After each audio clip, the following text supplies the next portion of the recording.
grandi à Genève, en Suisse. Et après, je suis partie à New York pour faire mes études où j'ai fait un bachelor et un master à NYU, c'est-à-dire à New York University.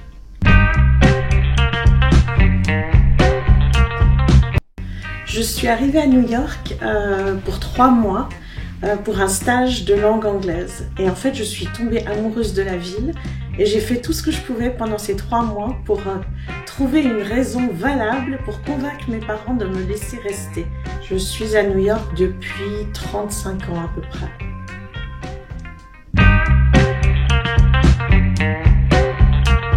C'est ma deuxième carrière en fait. J'ai fait une carrière dans la communication. En fait, j'étais attachée de presse. Pendant 15 ans, j'ai commencé à m'intéresser à la gastronomie et au voyage parce que c'était mes passions. Il y a beaucoup de choses qui m'inspirent dans mon travail. D'abord, évidemment, les auteurs, les grands auteurs, que ce soit en anglais ou en français, qui mettent la barre si haut.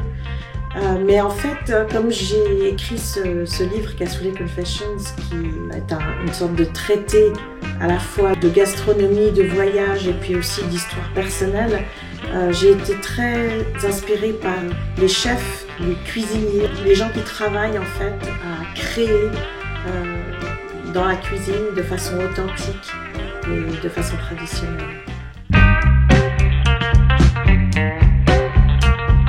Je me sens française, je suis française, j'ai un passeport français grâce à ma mère qui est née à Paris en 1925. J'ai passé mes vacances à Paris chez mes grands-parents toute mon enfance et puis plus tard, évidemment, j'ai voyagé dans notre beau pays. J'adore la cuisine française parce que c'est la cuisine de mon enfance. En vacances, on allait pratiquement que en France et on s'arrêtait dans beaucoup de restaurants, des bouchons à Lyon, des routiers sur la Nationale 7. Enfin, c'est vraiment la cuisine qui a baigné ma jeunesse. Mais en fait, je n'ai jamais perdu le lien.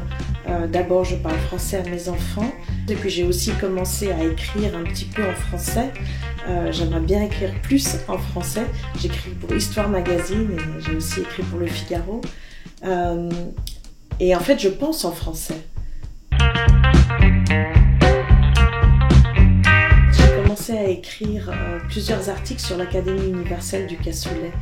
Et à l'époque, cette organisation basée à Carcassonne était très active. Le rêve du fondateur, c'était d'ouvrir une ambassade à New York. Et donc, grâce à certaines personnes, en particulier au chef Philippe Bertineau, qui à l'époque travaillait chez Benoît, un des restaurants d'Alain Ducasse,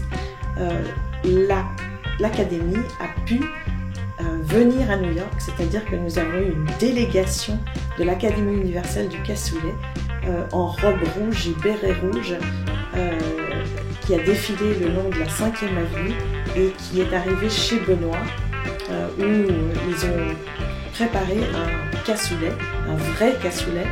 Et donc ils avaient amené dans leur valise qui des haricots, d'autres de la saucisse de Toulouse qui n'ont pas été pris par les douaniers.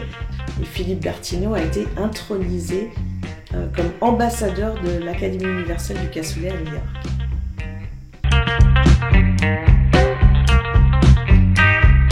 Moi, je pense qu'il faut encourager les gens, les jeunes surtout, à venir à New York. Je pense que l'Amérique, c'est quand même un endroit qui vibre. C'est un endroit où l'énergie est palpable.